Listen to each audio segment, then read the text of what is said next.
welcome to That Goninan Life. My name is Amy and this is our second video in our Disney on a Budget series.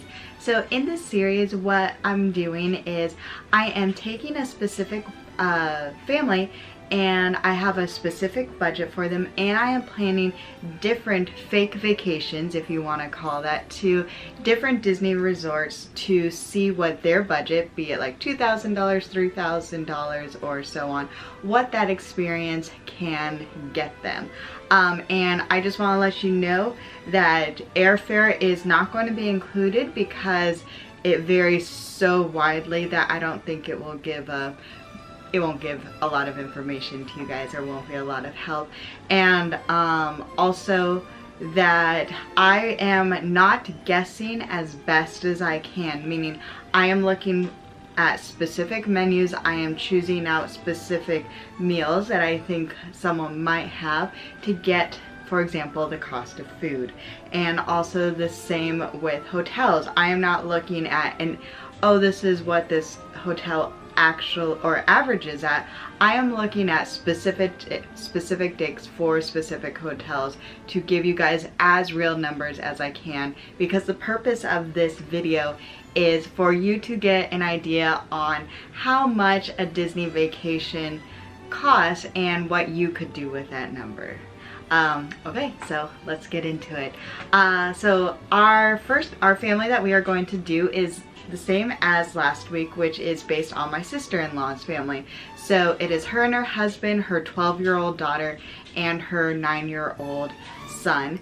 And this is going to be a $2,000 budget, same as last week, but this week, instead of doing Disney World, today we are doing Disneyland. So this is a $2,000 Disneyland vacation for a family of 4, and the purpose is the same. They want to see Galaxy's Edge and they want to see Disneyland during the holiday times, which is my favorite. Alright, so let me break down how they are going to do it for this $2,000 budget. Alright, so the dates are exactly the same as the Walt Disney World one. If you haven't seen that video yet, we will link it in the description box so you could go check that out. But the dates are December 3rd through December 6th, 2019, so that will make this a quick 3-night trip for their vacation. The reason why I chose these dates is because it is after the rush of the Thanksgiving holiday and hopefully a little bit before the big rush of the Christmas holiday season, and so maybe the crowds won't be so bad, so we'll see. So those are the dates, and let's get into the hotel that I've chosen for them. They are staying off property because Disneyland Resort has 3 official Disney hotels, and they are all way out of this price range. There's no really budget hotel on Disneyland, but there are a lot of really great very close off-property options, if you want to call that. So I have them stay at the Kings Inn Anaheim Hotel. This is a hotel where it is across the street and maybe a little bit down the ways, but it is in the same block across the street from Disneyland. So it is very easy walking distance to the park. And for their 3-night stay at the Kings Inn Anaheim, it is $359.10. And what's great about this hotel, other than of course the close proximity, is that breakfast is included. And so if you could get a hotel with breakfast included, that's really going to help with cost savings. Even if you have to go and get a little snack later, at least you're not having a full park breakfast. So there's breakfast included. It also is really close. They do have some amenities as well, as like they have a hot tub and a pool. So it is a budget hotel, but they're just crashing there. So that's why I chose the Kings Inn Anaheim for their stays, because the price was really good. So that's the hotel. Next, we have to think about transportation. Now, transportation at Disneyland is very different than on Disney World. For Disney World, if you stay on property, transportation to and from the Orlando airport is included in the Magical Express. Disneyland does not have quite so great options. There are actually a lot of different options, but my recommendation for their family is to take either an Uber or a Lyft from the airport. Once again, Disneyland is a little bit different from Disney World, meaning there are actually lots of airports that are relatively close by.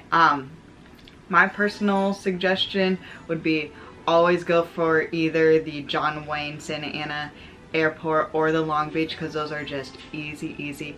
But I base this price on transportation from LAX because it is probably the biggest airport around and the one that's most accessible.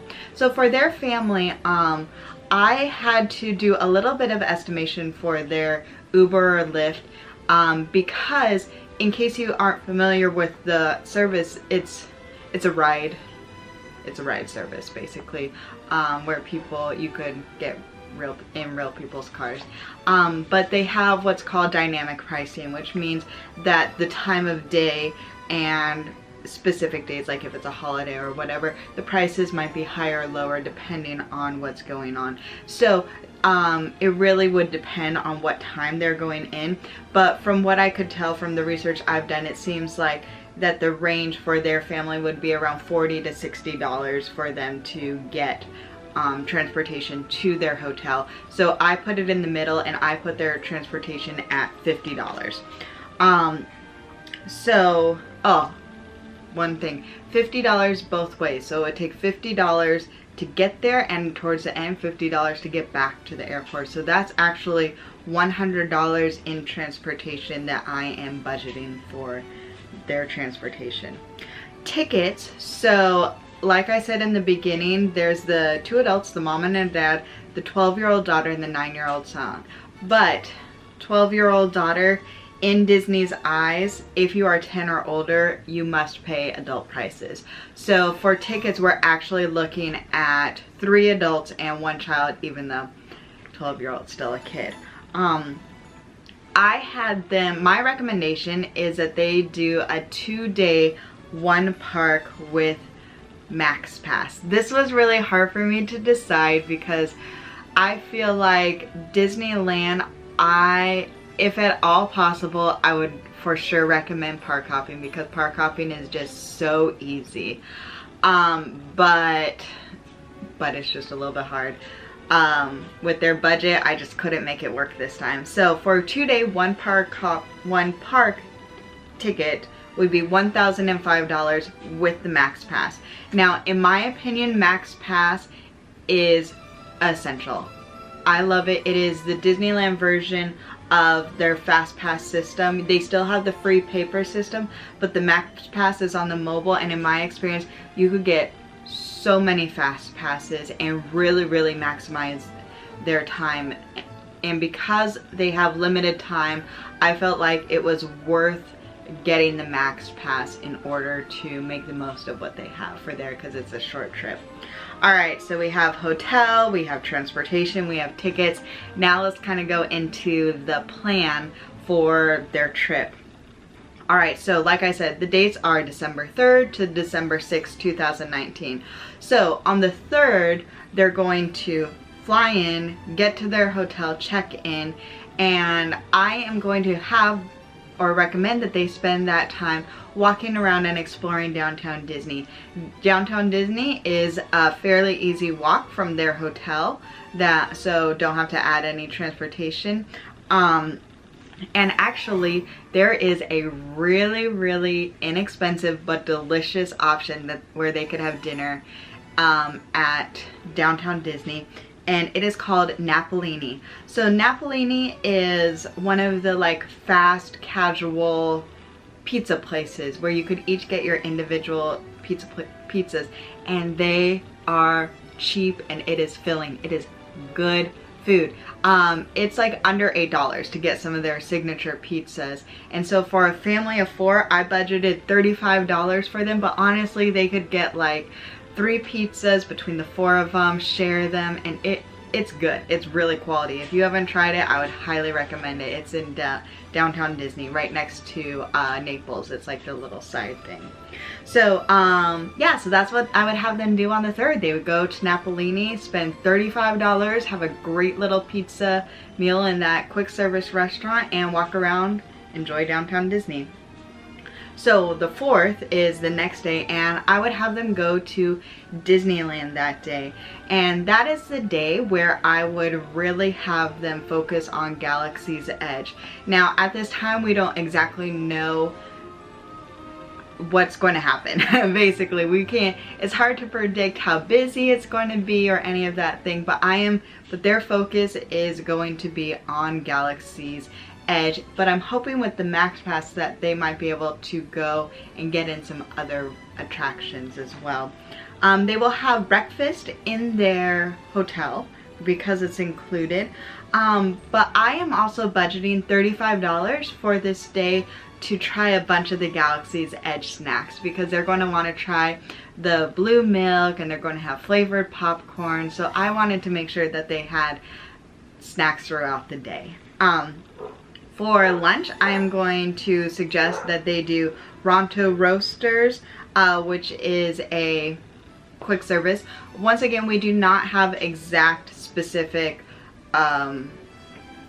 prices for these at this moment, but because it's a quick service, I just bumped up my guesses with a couple extra dollars because Star Wars Galaxy's Edge. They're going to make the money if they can, right? So that's $64. And then for dinner, I'm hoping that they could get into the cantina, and I budgeted, once again, a little bit my guess for $100 for that. And I'm guessing. So this day is actually very similar, if you've seen the other video, to the Walt Disney World Day, really focusing on Galaxy's Edge. Then the 5th, I'm having them go back to Disneyland. They're not going to go to DCA on this trip.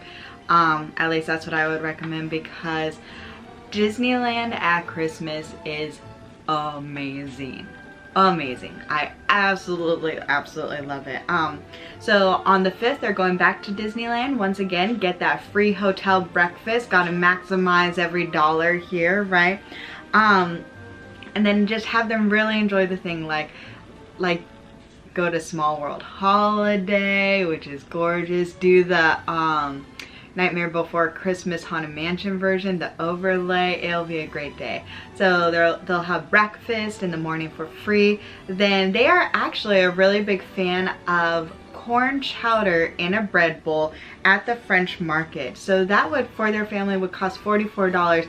And so if you haven't had this, it's corn chowder, if you like corn chowder. And then they have a sourdough bread bowl with the top of it on the side, and so it is really filling. And this is in the New Orleans Square part of Disneyland, which is absolutely has a beautiful atmosphere, and it is like a quick service, but it's a really good restaurant. And then the same day on the 5th, for their Disneyland day, for dinner, I would have them go to Rancho del Zocalo. This would cost them $55 based on my picking out what they would eat. And Rancho del Zocalo is one of their favorite restaurants. It is a Mexican food, in case you couldn't tell by the name. I mean, it's really solid. It's really filling, and so they're not going to be hungry for this one, because it is great. So they will be able to see the fireworks, and it's just, I'm just dreaming of their vacation right now. So that is the 5th, and then on the 6th, they are going to obviously be flying home. And I'm really actually excited what I have planned and budgeted for them for the 6th, because I would recommend that they had a late breakfast or brunch at Steakhouse 55, which is in the Disneyland Hotel, and really spend some time wandering around and just enjoying and relaxing some of the things at the Disneyland Hotel. Because if you haven't wandered around the Disneyland Hotel, it has a lot of like memorabilia and just a lot of history, so there's fun things that you can look at. I budgeted for Steakhouse 55, $75. So this is a little bit pricey, but it is one of the best breakfast. It's so good. My husband and I, Eric, we love this place for breakfast, and it feels very upscale, which is nice. There's beautiful white tablecloth. The decor is very like when Walt was in his heyday, and they're going to be absolutely exhausted and just doing a lot of quick service things for this trip. So I really wanted to end it on a place where they could truly relax and enjoy themselves. I love Steakhouse 55. So the total for their entire food would be $408. Yeah, but it'll be good. So then, including hotel, transportation, tickets, and food, so that would be $1,872.10. So that would be the total of that. So as you can see, we actually came under our $2,000, and that's because when planning these trips, I really like to account for a buffer, meaning just when little things could come up or things you didn't plan on. So they have a buffer of $127.90, and that buffer will include things like any tips, any taxes, souvenirs. Once again, they're going to have to be light on souvenirs, but they could be there for an experience. So yeah, so that is my recommendation on how a family of 4 but 3 adult tickets could really have a fun time at Disneyland, see Galaxy's Edge, see Disneyland during the holidays for $2,000. Yeah, so like I said, my goal for this is really to try to encourage people to go on a Disney vacation, make some memories with your family on any budget that you can have, even if it takes you a while to save. Hey, you could still do it, right? It could be a quick trip, but it can be done, and you can have an awesome time. I would love to hear from you if you have any recommendation, any advice, any opinions about this plan that I have created. Please let me know, because I definitely would like to learn from you too. Yeah, so if you like this series, please give it a thumbs up, because it does take me a lot of time to do the research. I love it though, okay? I was doing this before even this, but I would appreciate a thumbs up to know if this is something that we should continue to share. And if you like Disney content, please subscribe. And yeah, I just love to hear what you think about this plan in the comments, so let me know. Okay, thank you so much for watching. Bye.